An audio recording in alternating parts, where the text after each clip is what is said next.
5:32 में लिखा है, हम इन बातों के गवाह हैं और वैसे ही पवित्र आत्मा भी,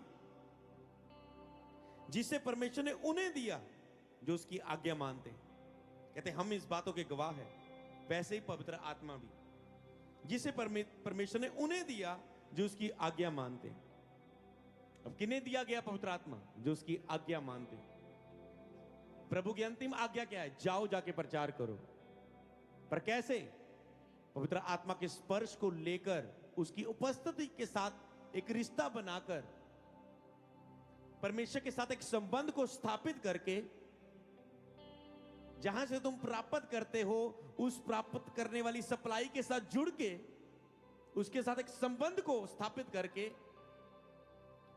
कहता है फिर तुम आत्मा की सामर्थ को ग्रहण करके सुसमाचार प्रचार करना। क्योंकि आत्मा भी हमारे साथ गवाही देता है। अगर आत्मा की सामर्थ हमारे साथ नहीं है तो हमारी गवाही शब्दों के साथ है, अधूरी है, जिंदगियां नहीं बदलेंगी। इसलिए जब आप किसी को सुसमाचार प्रचार करते, जिंदगियां क्यों नहीं बदलती?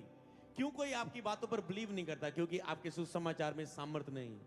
और आज इन बातों को सुनते हुए आपके अंदर ये भूख पैदा होनी चाहिए, आज से मुझे अभिषेक को प्राप्त करना है, मुझे सामर्थ को प्राप्त करना है। जो सुसमाचार सुनाने की इच्छा रखते हैं, आज से वो आत्मा से भरने की भी इच्छा रखें।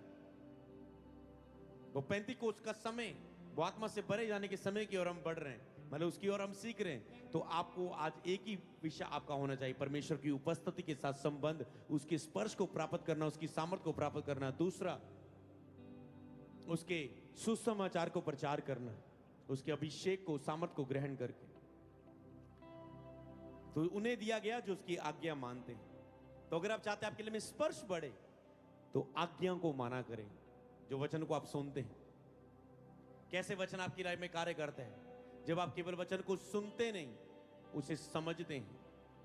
जब आप वचन को केवल कानों में नहीं, अपने हृदय में लेके जाते हैं। जब आप वचन को अपने हृदय में ही नहीं रख छोड़ते, उसे मुंह से अंगीकार करते हैं।